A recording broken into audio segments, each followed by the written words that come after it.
It begins in promising fashion. Quote, "We made a mistake," but it also equivocates, and it suggests the mistake is one seen in the eyes of those who felt and interpreted it a certain way. In our fourth story on the countdown, an apology, again of sorts, from Rupert Murdoch for the New York Post's Obama Dead Chimp cartoon. 6 days after its publication and 5 days after the non-apology apology from the Post's editor-in-chief, Carl Allen. Mr. Murdoch, faced with mounting national outrage over the cartoon, issued this, a statement on page 2 of today's newspaper. "As the chairman of the New York Post, I am ultimately responsible for what is printed in its pages. The buck stops with me. Last week we made a mistake. We ran a cartoon that offended many people. Today I want to personally apologize to any reader who felt offended and even insulted.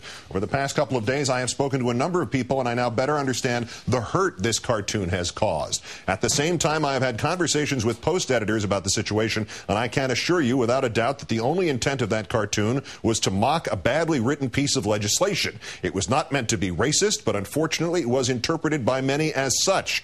We all hold the readers of the New York Post in high regard, and I promise you that we will seek to be more attuned to the sensitivities of our community." A pleasure to welcome back the president of the National Action Network, former presidential candidate, the Reverend Al Sharpton. Thanks again for your time today. Thank you. Too little, too late?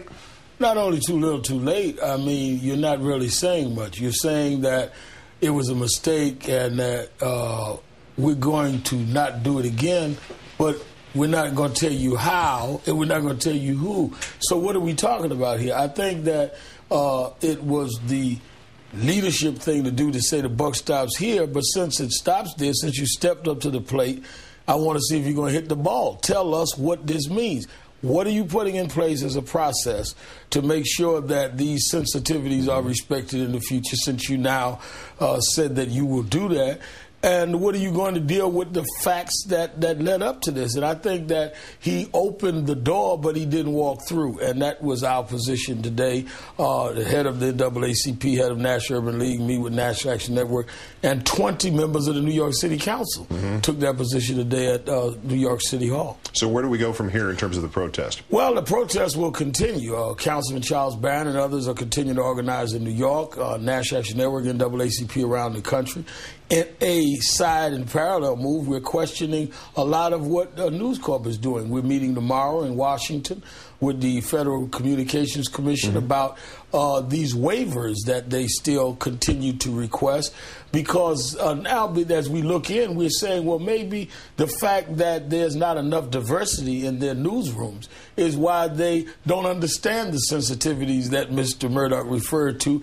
And if there's not enough diversity in their newsrooms, and that happens to be one of the statutes that you have to pass in order to get a waiver, then maybe you ought not be given waivers. There are statutory requirements for waivers, including diversity of opinion.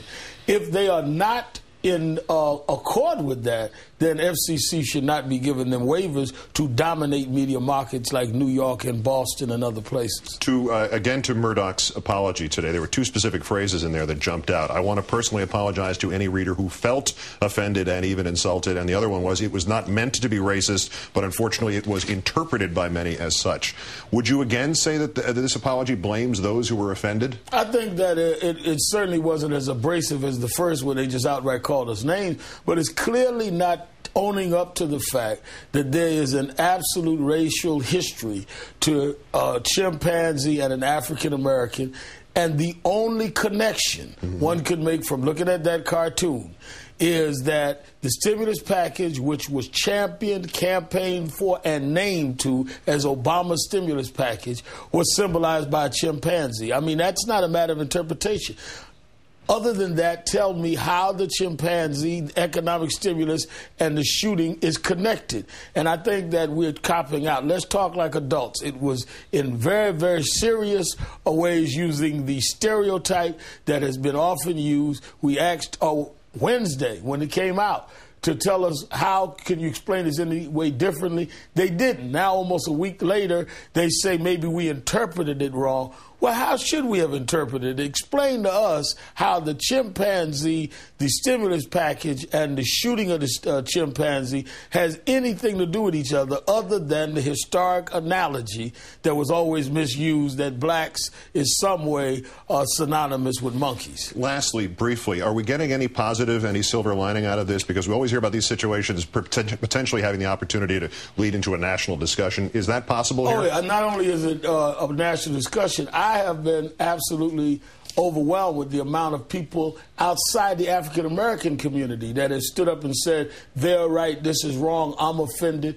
A poll came out today, 61% people said that they felt he was talking about the president, a number as high saying they felt it was racial. I think all Americans, it's not a black-white issue, this is right and wrong, and I think that Mr. Murdoch and his staff I think have been surprised at how overwhelming across racial lines this response has been. All of us want to get past this kind of stuff, but we can't do it by not addressing it. Well, we'll see if they get it right on the third try. The Reverend Al Sharpton of the National Action Network, once again, thanks for coming in. Thank you.